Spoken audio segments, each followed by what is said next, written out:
রাজনীতির ময়দানে আওয়ামী লীগের যে প্রাসঙ্গিকতা এটা কোনো অবস্থাতেই বন্ধ করা যাচ্ছে না। রাজনীতির যত আলোচনা, নির্বাচনের মাঠের যে খোঁজ খবর বা ময়দানে রাজনীতির যে আওয়াজ, প্রায় সবখানেই আওয়ামী লীগ। ইতিবাচক, নেতিবাচক, ভয় ভীতি, পক্ষে বিপক্ষে যেভাবে হোক না কেন, যে রাজনৈতিক দলই নির্বাচনে অংশগ্রহণ করছেন তারা একটু সুযোগ পাওয়ার সঙ্গে সঙ্গেই আওয়ামী লীগের প্রসঙ্গ আনছেন। তো আওয়ামী লীগের প্রসঙ্গ আনতে গিয়ে কেউ ভয় দেখাচ্ছেন, আমাদেরকে ভোট দিন বা বর্তমান ইউনিট সরকারকে হাতকে শক্তিশালী করুন, ভালো একটা নির্বাচন দিন, আদারওয়াইজ আওয়ামী লীগ চলে আসবে। আর আওয়ামী লীগ আসলে কি হবে? ডলা, এমন ডলা দেবে একেবারে কিয়ামত পর্যন্ত সেই ডলা বলতে পারবেন। এগুলো একটা গ্রুপ। দ্বিতীয়ত হলো দেশি বিদেশি বিভিন্ন পক্ষ, তারা বলার চেষ্টা করছেন যে আওয়ামী লীগকে ছাড়া নির্বাচনটা গ্রহণযোগ্য হবে না, ভালো হবে না, ভালো নির্বাচন হবে না, তোমরা টিকতে পারবে না, বেশি দিন থাকবে না। এই কথাগুলো অহরহ কিন্তু বলা হচ্ছে। এরপরে যে জিনিসগুলো করা হচ্ছে সেটা হলো অনেকে ভয় দেখাচ্ছে যে ইতিপূর্বে আওয়ামী লীগের মতো একটা বড় দল, তারা নিজেরা নির্বাচন করেছে বিএনপিকে ছাড়া, তবুও তারা টিকতে পারলো না, গ্রহণযোগ্যতা পায়নি। এত উন্নয়ন, এত ডেভেলপমেন্ট, এত কিছু করার পরও শেষ পর্যন্ত তাদেরকে পালাতে হলো। তো সেক্ষেত্রে আওয়ামী লীগ এবং তাদের যারা সহযোগী রাজনৈতিক দলগুলো রয়েছে, সেই রাজনৈতিক দলগুলোর 50% ভোটার তাদেরকে বাদ দিয়ে তোমরা যে নির্বাচন করতে চাচ্ছ সেই নির্বাচন তোমরা বেশি দিন টিকতে পারবে না। এই কথার বাইরে আবার অনেকে বলার চেষ্টা করছেন, ওরে বাবা, আওয়ামী লীগের অবস্থা জানো? এদের মতো বদমাইশ কোনো দল আছে? পরতে পরতে এদের যাকে বলে শয়তানি বুদ্ধি, কোথায় বোমা মারতে হবে, কোথায় ককটেল ফুটাতে হবে, কার কোন জায়গায় বাঁশ দিতে হবে, কোথায় যাকে বলা হয় বট বাহিনী লাগাতে হবে।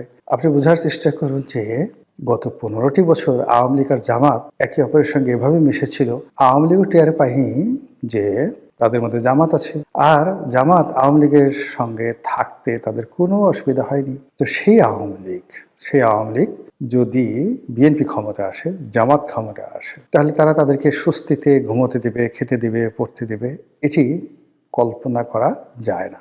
কাজেই সবাই আওয়ামী লীগের সঙ্গে একটা সমঝোতা করা, অথবা আওয়ামী লীগকে নির্মূল করা, অথবা আওয়ামী লীগকে একেবারে পুরো রাজনীতির ময়দান থেকে উচ্ছেদ করা, এই বিষয়গুলো নিয়ে ব্যাপকভাবে গবেষণা করছে, হুমকি ধামকি দিচ্ছে, সতর্ক হচ্ছে এবং আওয়ামী বিরোধী একটা প্যাক্ট তৈরি করার চেষ্টা করছে। কিন্তু এখানে পথে ঘাটে মাঠে যে সমস্যাগুলো দেখা দিয়েছে সেটা হলো সিন্স 1954 আওয়ামী লীগ যে কোনো কারণেই হোক গরিব মানুষের মধ্যে তাদের যে আদর্শের, রাজনীতির আদর্শের যে বীজ, এটি বপন করতে পেরেছে। তাদের যে প্রতীক, এটি হলো নৌকা, গরিব মানুষের বাহন।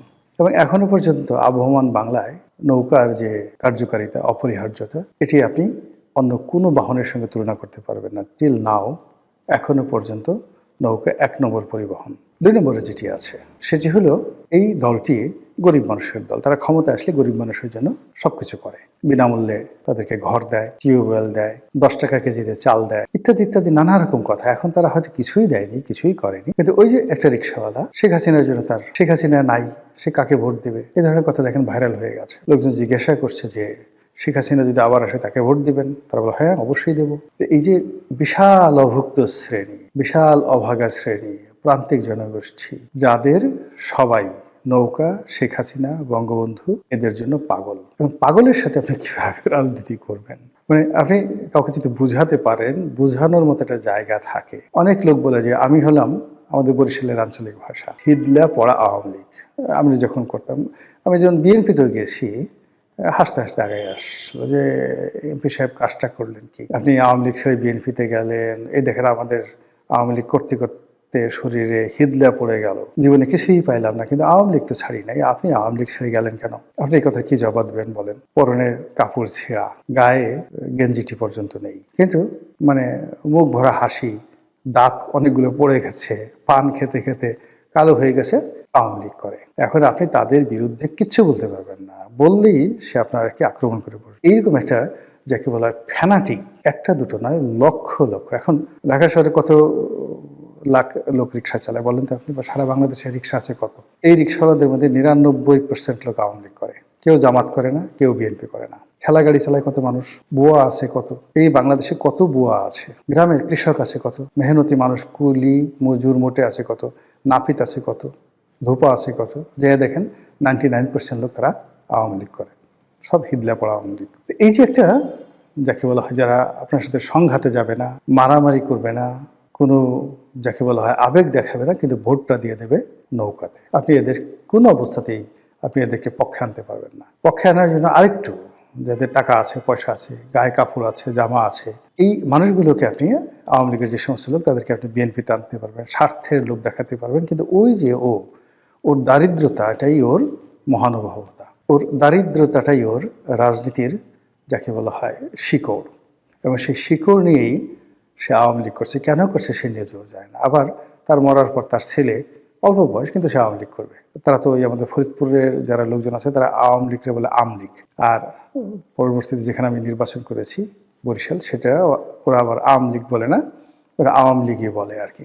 তো যেটা বলছিলাম যে এই যে তাদের যে একটা ফান্ডামেন্টাল গ্রুপ আছে, এটা তাদের একটা মূল পুঁজি, তাদের বিনিয়োগ, তাদের অ্যাসেট, এটার উপর নির্ভর করে তারা অনেক কিছু করে। এরপরে যেটা আছে সেটাও তাদের একটা খুব ডেডিকেটেড কর্মী বাহিনী আছে। বাংলাদেশে এখন পর্যন্ত যে রাজনৈতিক দলগুলো রয়েছে তাদের সবার চাইতে সবচেয়ে ইফেক্টিভ, সাহসী তাদের একটা কর্মী বাহিনী আছে, এবং এরা খুবই খতরনাক।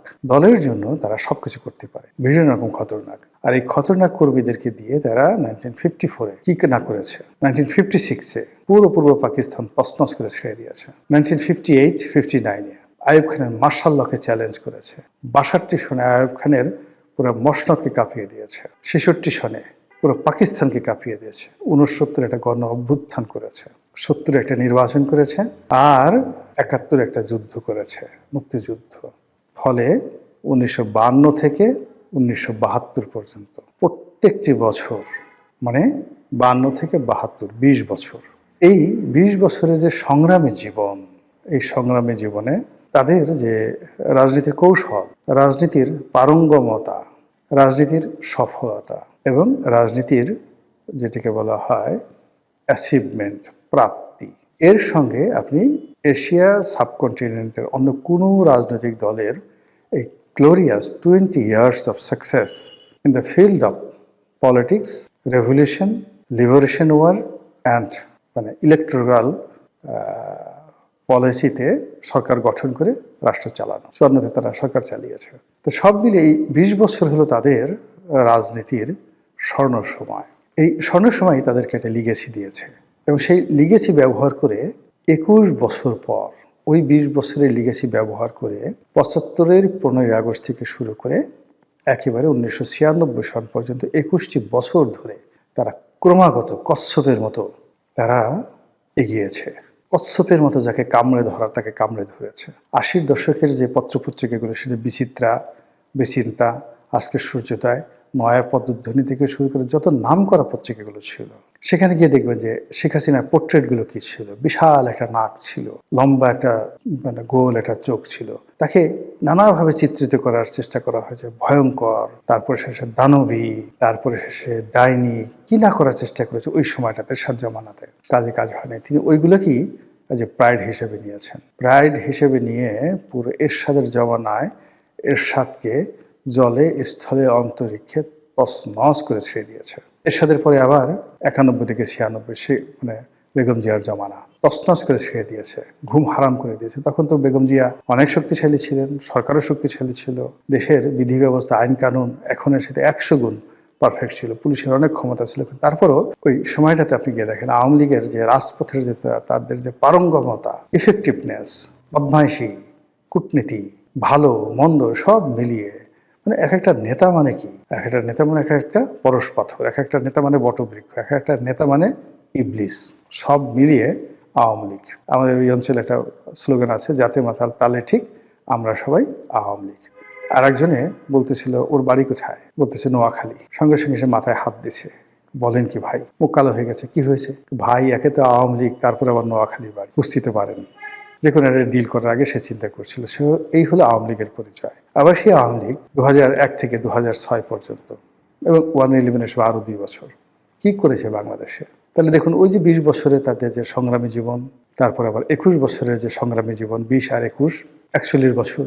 তো 41 বছর যাবত তারা শুধু রাজপথে লড়াই সংগ্রাম করেছে, তার সঙ্গে আবার এই 17 মাস যোগ করে। ফলে এই যে বিরূপ একটা পরিস্থিতি থাকা, সামরিক শাসনের অধীনে থাকা, জেল জুলুম করা, এদের কাছে এটা ভাত মাছ, মানে এটা অনেকের কাছে সমস্যা হতে পারে, কিন্তু ওদের মেরুদণ্ডটা বা ওদের শরীরের যে আয়োডিন, ওদের রক্ত, মাংস, অস্থি, মজ্জা, এই সবই খালি এই সমস্ত লড়াই সংগ্রামের জন্যই প্রস্তুত থাকে। তো এইগুলো করে তাদের যে একটা লিগেসি তৈরি হয়েছে যে তারা রাজপথ গরম করতে পারে, প্রতিপক্ষকে ভীত সন্ত্রস্ত করে দিতে পারে এবং তাদের টার্গেটে যাওয়ার জন্য তারা কখনো তুলুবুলু করে না, লড়াই সংগ্রাম করে প্রতিপক্ষকে বাধ্য করে তারপর শেষে তারা প্রতিপক্ষকে পরাজিত করে ক্ষমতায় আসে।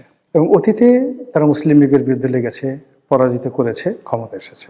মুসলিম লীগ শেষ, আইয়ুব খানের বিরুদ্ধে লেগেছে, আইয়ুব খানের রাজনীতি শেষ, জীবন শেষ, সবকিছু শেষ। এরপর ইয়াহিয়া খানের বিরুদ্ধে লেগেছে, ইয়াহিয়া খান শেষ, there is no Yahya Khan.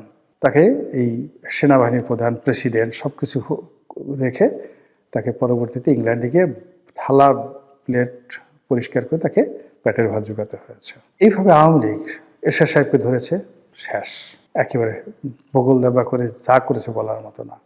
এইভাবে যখন তারা যাকে টার্গেট করেছে, ক্যান্সারের মতো, একেবারে ক্যান্সারের মতো শুষে, রক্ত শুষে, ভ্যাম্পারের মতো, ডাইনির মতো, মশার মতো, যেভাবে বলেন না কেন, যাকে টার্গেট করেছে তাকে ধীরে ধীরে ধীরে ধীরে পুরোটা শেষ করে দিয়েছে। এই যে আওয়ামী লীগের লিগেসি,